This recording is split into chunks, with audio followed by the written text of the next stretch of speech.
All right, everyone, welcome back to Historic Hot Laps. We're kicking off this episode with a full rundown of the playoff cutoff weekend from Martinsville Speedway, rounds of survival in all three National NASCAR Series. We'll recap the highlights and set the stage for the big show in the desert next week at Phoenix Raceway. So let's talk about the Craftsman Truck Series first. The final elimination race in the round of 8 was held Friday night in Martinsville. Corey Heim closed out the round of 8 with a win, his 11th victory of the season, locking in his championship 4 spot. The other 3 drivers who made the championship 4, Ty Majeski, defending champion, Tyler Ankrum, and Caden Honeycutt. So that sets things up with 4 trucks vying for the title at Phoenix. Heim, Majeski, Ankrum, and Honeycutt. Can Heim convert his dominant season into a championship? Often the hardest part of this whole playoff format. Majeski is trying to rebound and defend, so the pressure's on him. Ankrum and Honeycutt both have less championship experience. Look for how they handle the big moment, and will we see a surprise winner? It's hard to say. At Phoenix's 1-mile layout, short track lessons from Martinsville could carry forward. And honestly, if we don't see Corey Heim take the championship, there's going to be outrage. With the dominant season he's had, all the race wins, everything else, it's going to be pretty wild if he does not seal the deal. Let's jump over to the Xfinity Series. Saturday night, Martinsville locked up the championship 4. 4 drivers advancing are Connor Zilic, Justin Allgaier, Jesse Love, and Carson Kvapil. Zilic, driving the number 88 for JR Motorsports, is having a standout season. 10 wins, 19 top 5s, 22 top 10s, and enters the finale as the favorite. Allgaier brings veteran experience and is looking to defend or add to his title credentials. Love and Kvapil both punch their tickets and now get one shot at the crown. So what do we need to watch over there? Well, with 3 of the 4 finalists coming from JR Motorsports, team dynamics and equipment parity will be critical. Zilic will be under pressure. He has the wins, the momentum. Can he stay clean in the finale? Allgaier's experience versus younger speed, like Jesse Love and Caden Kvapil, is a compelling storyline. Phoenix's 1-mile low-banked layout plays a little differently than Martinsville with setup, restart strategy, and all the things that matter, but will we see a defending champion, see something new? Will Connor Zilic be one of a very short list of drivers that nailed the championship on their rookie year? It's hard to say. Now we've covered the feeder series. Let's talk about the Cup Series. Biggest name, the headline fight at Martinsville on Sunday. The round of 8 finale decided who was going to get a race for the title, and here's how it shook out. William Byron delivered under pressure. He won the elimination race at Martinsville, leading 304 laps in total, and punching his ticket to the Championship 4. The Championship 4 now are Byron, Kyle Larson, who clinched in on points, Denny Hamlin, and Chase Briscoe. Larson being the only one that pointed his way into the Final 4. Notably, former title contender Christopher Bell was eliminated. Despite a strong season, he missed out by just 7 points to Larson, which was really the storyline of that race. Byron and Larson coming from the same team over there at Hendrick Motorsports, which creates interesting dynamics, teammate rivalry, same equipment, shared data, all the stuff you'd expect. Then also on the other side of that, you have Hamlin and Briscoe from Joe Gibbs Racing are going for the crown, both with something to prove. Hamlin shooting for his first in all of these years, and what a breakout season he's having as the veteran of the field. Phoenix Raceway's 312-lap, 312-mile short track, high-pressure, new asphalt zone setup will definitely be critical. Restarts will matter. Given the elimination format, one mistake and the title is gone. Clear execution is everything. Man, so that's where we stand. The fields are locked in for the championship weekend at Phoenix. Every driver in those 4 spots across each series now enters a do-or-die mode. And for fans, this is the type of payoff we've been building. Next weekend, every move, every pit stop, every late race decision will matter. And we're just going to ride along with it and see what happens. And we'll definitely be here to cover it next week. We're getting down to the end of this. 2025 seasons are wrapping up. Let's talk about Formula One Mexico Grand Prix real quick. The global stage for this week's quick-fire recap of the 2025 Mexico City Grand Prix. We've got the results, the implications, and where the title stands with 4 races left to go in the Formula One season. The win went to Lando Norris from McLaren, who converted pole into dominant lights to flag victory. Second place went to Charles Leclerc from Ferrari, coming home plus 30 seconds behind Norris. Third was claimed by Max Verstappen with Red Bull, finishing plus 31 seconds adrift. Norris's dominating run. Also notable, Oliver Bierman had his best career finish, taking 4th in that Haas F1 entry. Meanwhile, Norris's teammate and former championship leader Oscar Piastri ended up in 5th, which cost him the lead overall. A stormy start to the race, turn 1 chaos, a strong strategy by McLaren, and some late race virtual safety car drama that affected key contenders. With 20 of 24 races done, the title fight is razor tight. Lando Norris just sits 1 point ahead of Oscar Piastri. Max Verstappen, now in 3rd place, still very much in the hunt with 321 points total for the season. With just 4 races remaining, everything from here matters. Every qualifier, every pit stop, every safety car could swing the title. And the battle at McLaren is just heating up, right? Norris has momentum after seizing the win and the lead. His timing couldn't be better as we head toward the season climax. Piastri's slender lead was definitely lost. He must rebound quickly to avoid being overtaken in the final stretch. Verstappen is playing the long game, though further back he has the experience and the engine behind him to make that late run. The battle isn't just driver versus driver. Team dynamics at McLaren, Ferrari, and Red Bull now come into sharper focus. We're entering the pressure cooker phase with only 4 races left. These final rounds will test the nerves of reliability and the strategy more than ever. In short, Mexico City delivered a statement. Norris now leading the championship. Piastri's golden moment slipped away for now, and Verstappen and others are lying in the wait. The championship is far from decided. If you thought things couldn't get more intense, well, buckle up because the next 4 events are going to be fireworks. That's for sure. Motorsports fans, welcome back to Historic Hot Laps. We've got a major story to open this week's news section of the show with, one that marks the end of an era, if you will, in sprint car racing. Longtime standout of the wing sprint car world, the man known as the Big Cat, Mr. Brad Sweet, has announced his retirement from full-time competition. So let's unpack that real quick. Sweet, who's been a fixture of World of Outlaws Sprint Car Series and the Kubota High Limit Racing Series, has been a part of the grid for years. Born December 31st, 1985 in Grass Valley, California, Sweet has built a resume that many drivers only dream of. Over his career in the World of Outlaws Sprint Car Series, Sweet has run approximately 533 races, claims 73 feature wins with a win percentage of 13.6%. He has led 2,299 laps. In the High Limit Series, he logged roughly 97 starts with 13 feature wins, also another 13% win rate, and had an average finish in the World Features of about 6th place. Just last year, he clinched his 6th consecutive national sprint car title in the High Limit Series, proving that even in the later stages of his career, he was still the top of his game. This season, he just fell short of a 7th straight title, coming up 49 points shy in the High Limit Series. Brad Sweet's announcement that he'll step away from full-time competition is huge. For fan families who've followed the number 49 drive for Casey Kane Racing and the Mr. Napa Auto Parts car, this signals the closing of a definitive chapter. He's been more than a driver. He's been consistent, dominant, and in many ways the benchmark for sprint car success. His nickname, the Big Cat, isn't just a pun at the label. It invokes his style, patient when needed, fast when it counted, always lurking in the right spot to pounce. Why are we going to miss him on the grid? Well, first, he brought level-headed speed. Sweet didn't just flash brilliance. He churned out top 5s at remarkable rates. In the Outlaw Series, roughly 61% of his starts ended up in top 5 finishes. That kind of reliability built championship runs. Second, he helped raise the profile of sprint car racing. His sustained success, his association with high-profile team owner, former NASCAR driver Casey Kane, has presence at all major events. It all helped him bring more attention to the sport. Third, he's arguably inspired the next generation of drivers. With his departure from full-time racing, there is definitely going to be a void, and that shift is open space for new stars to emerge. But they'll be chasing a benchmark that he has definitely set.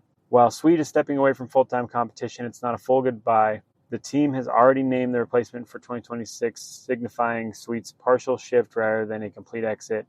And owner Casey Kane called it a joy and a heck of a ride working with him, suggesting Sweet may return in some capacity, whether it be part-time, perhaps in a mentoring or racing selected events type of situation.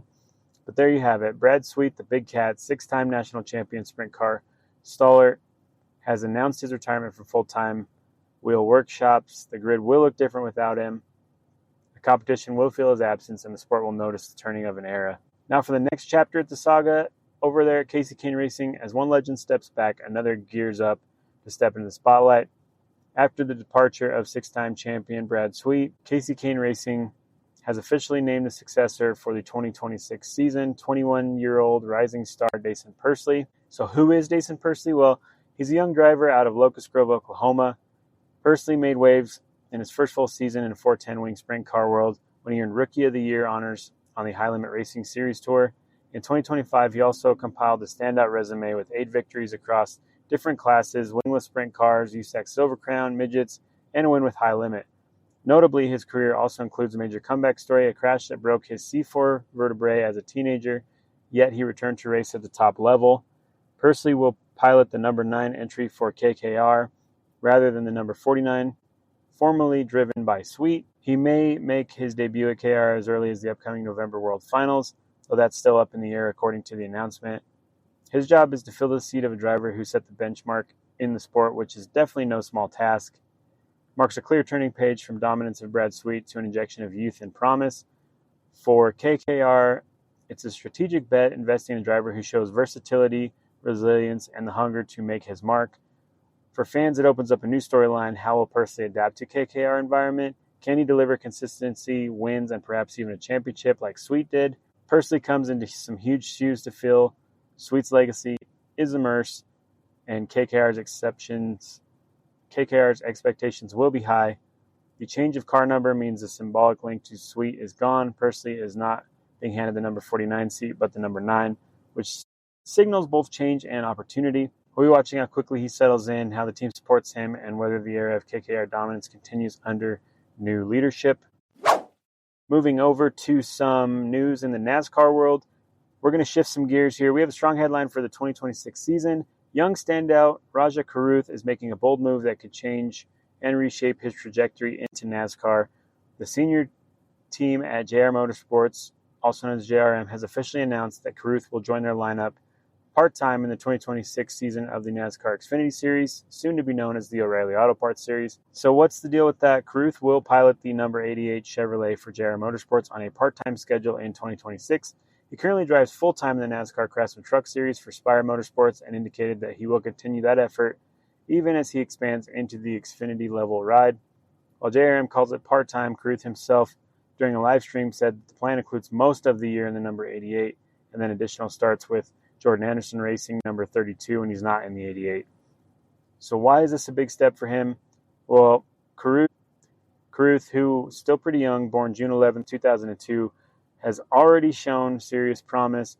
He's a 2-time winner in the Truck Series and entering the 2025 Truck Playoffs as a strong contender. His Xfinity record to date is 22 starts across 22 through 23, with his best finish of 12th at Martinsville. He's still searching for a breakout result at that level. Joining JR Motorsports means he'll be in one of the sport's most successful Xfinity operations, a chance to showcase his talent with stronger equipment, more often and higher visibility. He will need to prove his consistency. The leap from trucks and being competitive week in and week out in Xfinity is an enormous task. Sustained performance will matter.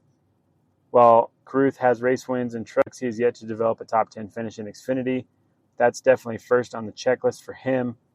Schedule management with part-time commitments at JRM plus truck work potentially starts with Jordan Anderson Racing.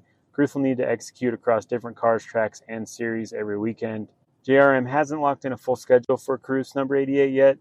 The number of races and which tracks that will matter. Playoff eligibility. If he runs enough races and secures good finishes, Caruth could be in a play for Xfinity level playoffs. This will be a test year or a full tilt push kind of year. I guess we'll find out. Impact on the trucks team. Will he scale back on the truck commitments, or will the dual series approach continue? There's so many questions that we need to answer here, but Caruth has built a compelling personal brand. This move to JRM will amplify that as well. Long-term path, could this be a path towards full-time Xfinity or even Cup Series? JRM to the Hendrick pipeline has been pretty precedented lately, so, anything can happen, right? So we wish him the best of luck on that. Let's move over to a little Formula 1/Formula 2 news. We've got a standout story that Colton Herta, yes, the young American who made his name in IndyCar, is making a bold transition. We talked about it before. He's headed over to Formula 2 as a test driver for Cadillac. He needs to also run the Formula 2 series, and he's going to drive for Hitech GP. So let's break down what that means just real quick. and what we'll be watching. So Herta has signed up with Hitech GP, sometimes listed as Hitech TGR, for the 2026 F2 season. Alongside the F2 ride, he will continue to test and develop the Cadillac as a driver for them. His stats in IndyCar are 9 wins, 19 podiums, 16 poles since his debut in 2018. Herta himself said, "I'm incredibly excited joining F2. This is a big shift in my career." While Herta has proven speed in IndyCar, the move to F2 is strategically aimed at fulfilling the road to Formula One that many IndyCar stars haven't taken. F2 is directly under Formula One and offers the environment and format necessary for that progression. He'll be racing on the same weekends as Formula One, tracks like Monaco, Silverstone, Monza, pulling in Pirelli spec tires, sprint and feature formats. Huge change from IndyCar world and the IndyCar weekends. Herta admits knowing the car, tires, tracks will be a challenge. Hitech GP is one of the top feeder outfits in Formula 2. With a good track record of developing drivers, this gives him a strong platform to kick it off with. So what do we need to keep an eye on? Well, adaptation, speed, how quickly will Herta get up to pace in the Formula 2 cars, lighter, lower downforce, narrower tires, different race format compared to IndyCar. Will Herta be pushing for podiums right away? Will the first part of the season be about getting comfortable? In Formula 2, mistakes are costly. Track limits, qualifying position, feature race strategy, all of that stuff matters. While on the F2 grid, he's also part of that Cadillac F1 fold. How will his performance and development feed into the bigger picture over there at Cadillac? American open wheel legacy versus the European ladder. Herta's move is also symbolic. One of very few high-profile Americans taking the classic European route to Formula One. So here's the deal. Colton Herta is stepping out of his comfort zone. He's leaving the U.S. open wheel scene where he's a known winner to jump into Formula 2. A tough series with hungry competitors and the stakes of showing he belongs to the global stage.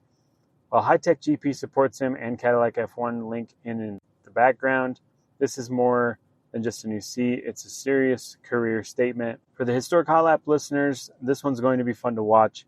Keep your eyes on how Herta adapts to qualifying, how he handles the European tracks, and whether he can translate his U.S. success into wins, or at least some podiums in Formula 2. The first rounds in 2026 will definitely tell us a lot, so we'll be on the lookout there.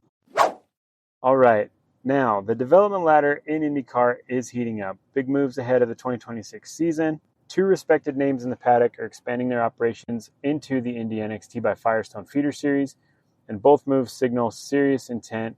So let's break that down. First, Ed Carpenter Racing announced a partnership with Cape Motorsports to field 2 entries in the Indy NXT beginning in 2026. The new entry will carry ECR colors and is presented as Cape Motorsports powered by ECR. ECR is also partnering with J. Howard Driver Development in the lower rungs of USF Juniors, USF 2000, and USF Pro 2000 to build a full ladder pathway into the IndyCar series. Team owner Ed Carpenter described the move as an important step toward becoming a championship caliber team and strengthening the entire development ecosystem. So ECR has competed exclusively in the top level at the NTT IndyCar series since 2012. This marks the first time they're formally investing themselves into the Indy NXT ladder as an operational force. So they're definitely onto something there and getting things done with how they're going to develop their drivers. So that'll be interesting to see. The second piece we need to talk about is also that AJ Foyt Racing has announced it will return to Indy NXT in 2026 with a 2-car effort. Thanks to a strategic alliance with HMD Motorsports, the team will maintain the Foyt brand identity while leveraging HMD's technical and series level experience to build a strong junior program. Team president Larry Foyt emphasized that the undertaking is about more than just drivers. It's about developing crew members, engineers, and building a sustainable pipeline to the top tier. Both organizations are essentially building and strengthening direct pathways from junior series into the NTT IndyCar series. Expect more young drivers coming in through the team's ladder programs, team branding and identity with ECR's new colors and Cape Motorsports partnership, and Foyt's re-engagement with Indy NXT. These expansions are much about brand renewal and long-term strategy more than they are immediate result. HMD's involvement with Foyt gives a big boost to the infrastructure there. ECR's collaboration with Cape and J. Howard adds depth to its driver and crew development. More top-tier teams are placing resources into Indy NXT, which means the feeder series is likely to get more competitive, more professional, That raises the stakes for everyone in 2026, and I'm all about it. I think that's going to be exciting to watch. So that's great news to hear for anyone who's a fan of the ladder system over there at the NTT IndyCar Series and Indy NXT. Real quick, just want to give a shout out to those who do listen to the show. If it's your first time, if you're a repeat customer, whatever the case may be, please do us a favor, drop a like, hit the subscribe button, share with a fellow motorsports fan, anything we can do to keep the traction here, keep things going, and just enjoy this stuff as motorsports fans as a whole.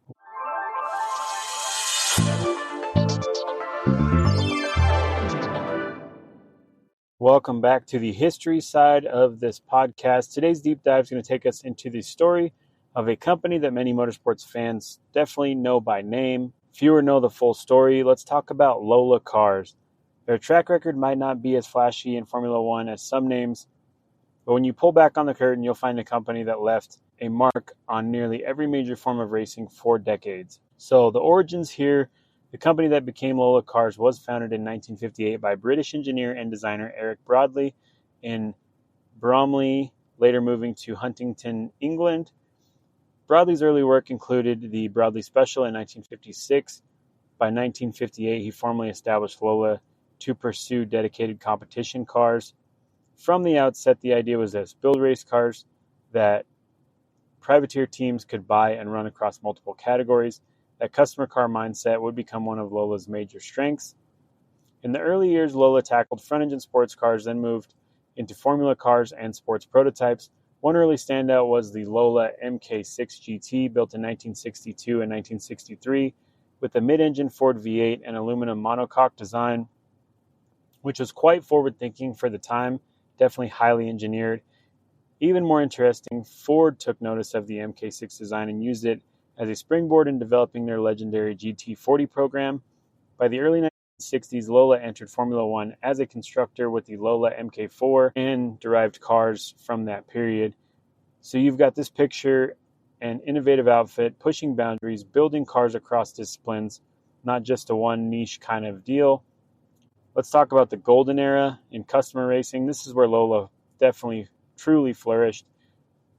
Not always under the lights of Formula One, but many other arenas. So here are some highlights. In the 1970s, Lola dominated the series like Formula 5000 in Europe, US, Australia, and the revived Can-Am series using F5000-based chassis.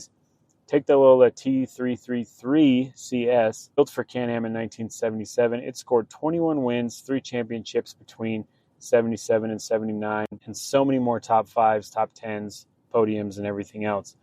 In the Champ Car and Kart era, the Lola B02 and 00 chassis from 2002 and 2006 is especially dominant. It won 73 races, 4 constructors' titles, and 4 driver championships, and is often regarded to as one of the greatest cars of open-wheel history. What this shows is a company that really mastered the art of supplying winning cars to teams across continents, across series. They weren't always in the headline in the F1 name, but in many other series, they were the headline as reliable, competitive chassis building, you name it, right? Also worth noting, the company claims over 500 championships to its history amongst all different series, whether it be lower-level customer series or everything else. So let's walk through some of the big moments that embody Lola's impact. Indianapolis 500, which is the tried and true thing for this show. Lola chassis won in 1966 with Graham Hill in a T90 Ford, and again in 78 and 1990. So we're talking wins across 3 decades. Lola just sticking with it, being dominant. So let's talk about the sports prototype arena. Well, the Lola T70, which was in the mid-60s, became an iconic sports car and was used widely by privateers and are hugely collectible now. In the feeder categories like Formula 2, Formula 3000, Lola built many of the chassis that teams used then. And again, the Lola MK6's mid-engine layout, monocoque structure influenced so many manufacturers of that time. These kinds of successes meant Lola's footprint were everywhere from North America open wheel to European sports cars to private formula teams, you name it. So, of course, no story is without its stumbles, and Lola had a few where the shine didn't really reflect the outcome. In Formula One, despite some early promise, Lola never truly cracked it as a regular front-running constructor. The MK4 4A in 1962 showed promise. John Surtees got pole at the Netherlands Grand Prix, but reliability and development funding held them back. The infamous MasterCard Lola F1 operation in 1997 is a stark example. A one-race-only entry failed to qualify and pulled out of the series.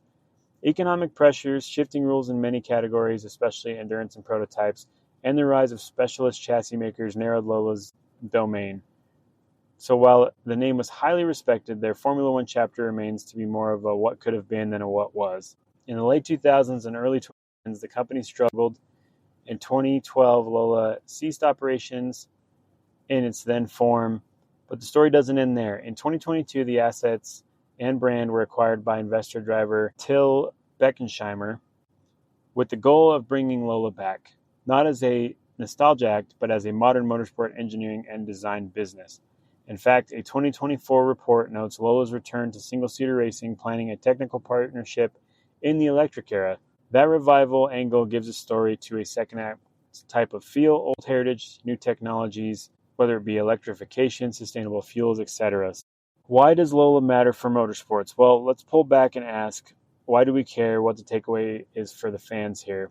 The fact that a single company built winning cars in IndyCar, Can-Am, Formula Atlantic, sports prototypes, customer formula cars means the impact is very broad. Many teams bought chassis from Lola. That meant fewer factory-only cars and more competition. Even when not dominant in Formula One, innovations like we talked about with the monocoque mid-engine GTs, ground effect, and sports prototypes bubbled from Lola's workshops. It's a story of boom, dominance, challenge, decline, and potential rebirth. Good for remembering that the motorsport isn't just for the top team. There's a whole ecosystem behind the scenes here. The revival of Lola in the electric era shows heritage brands can find new purpose, blending legacy with future tech. So here's the deal. The next time you're at a historic race and you spot a Lola badge, whether on a vintage T70 Spider tearing through the infield or a champ car from the mid-2000s that dominated the ovals, you're looking at more than a chassis supplier. You're looking at the blueprint of motorsport's rich undercurrent, a British company that didn't always headline the Grand Prix of Europe, but quietly shaped the grids of American, of endurance, of privateer racing worldwide. From broadly in the 1950s through 500-plus championships to a planned electric single-seater comeback, the Lola story is a motorsport's long game. And who knows, the next chapter might just have Lola back in the spotlight where they belong, right? So we'll watch for that, knowing that they're still not done. And that wraps up today's deep dive on Lola cars. I hope it gives you a richer lens next time you're watching a vintage IndyCar race or reading the plaque on a race car in a museum somewhere. If you like this segment, again, please share it with a friend. Hit the subscribe button, follow us on the socials, whatever you got to do. But we appreciate the listen. We'll see you next time. We've got a lot of stuff to cover. Once again, we got championship weekends wrapping up. So thanks for listening. This is Historic Hot Laps. Stay safe. Thanks for tuning in, and I will catch you next time.